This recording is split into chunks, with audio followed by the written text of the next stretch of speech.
What do you do with it, Pop? It's your boy Master Mutt, and I'm back with another chapter of One Piece, chapter 1174.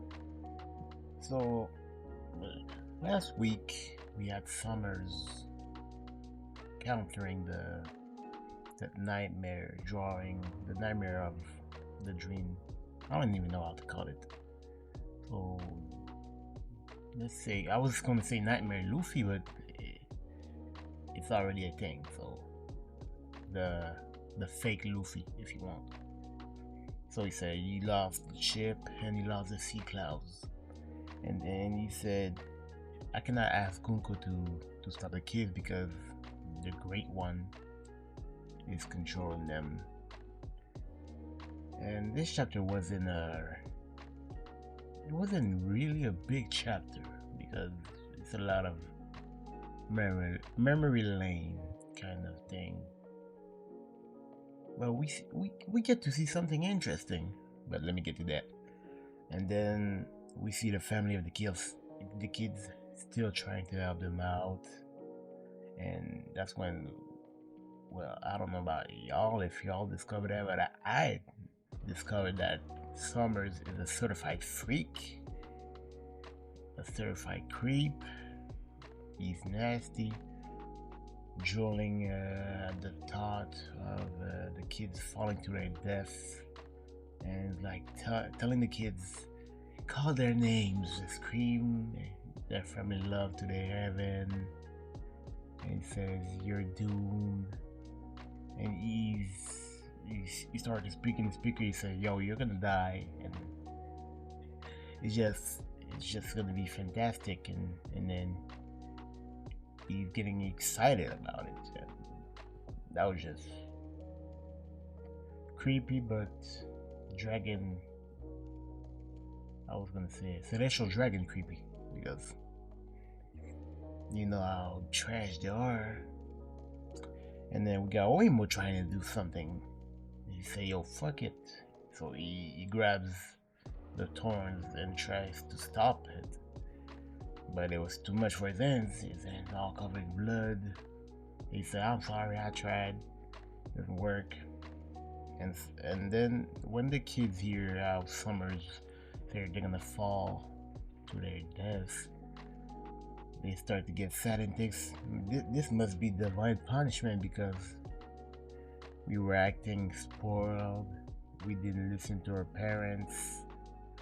And then you see they reminisce about the times when they didn't listen to their parents, like didn't eat the vegetables or didn't study or did something bad, and they all started to think about it, and they're like, this is divine punishment. And at the same time, we see each and every parents start to hug the kids to say, if you're gonna go, I'm gonna go with you. I'm not letting you go through that alone. And it was really sweet. You see everybody from mother, from father, grandpa, brother, hugging it out. And then there's this girl who says, how lucky of them to have someone, a family member for them. I wish I had that. And then you had the teacher who said, "Hey, I'm not letting you go alone," and she helped her. And that was touching because maybe it related to some people who don't have their parents, and to see how teachers can really feel like a family member, because she said, "I'm gonna be there for you," and she didn't believe it at first, but she was there for her. And they fall, and Summers get all excited, like Isoka type of excited, and they fell on something, and we hear, "That's my gum gum tummy cracker." So you hear the gum gum tummy cracker, you know exactly where it is. You know that's Luffy, but the way it was, drawn. I can't seem to see. I can't see the Luffy, but at first it looked like an eye. So I'm a little lost on that. And Luffy was talking. He said, "Okay, yeah, get off of me now. Like you're poking me." And he's talking with someone. He says, "Yo, they're lucky we were passing by." Thinking like, we? Okay. And there's snow and thunder starting to rain down snow. There's rain and thunder. That's the weather right there. And Jaro with another speech, because you know Jaro got all the speeches in his pockets. He says, and I'm gonna say it exactly how he said it. You gotta write it down. He said, "On an exceedingly rare day when lightning and snow combine, a vast beast will blanket the sky with its presence and with the sound of the drums of liberation. The sun god will appear." And we see Luffy, of course. Luffy was already there. But we see Loki.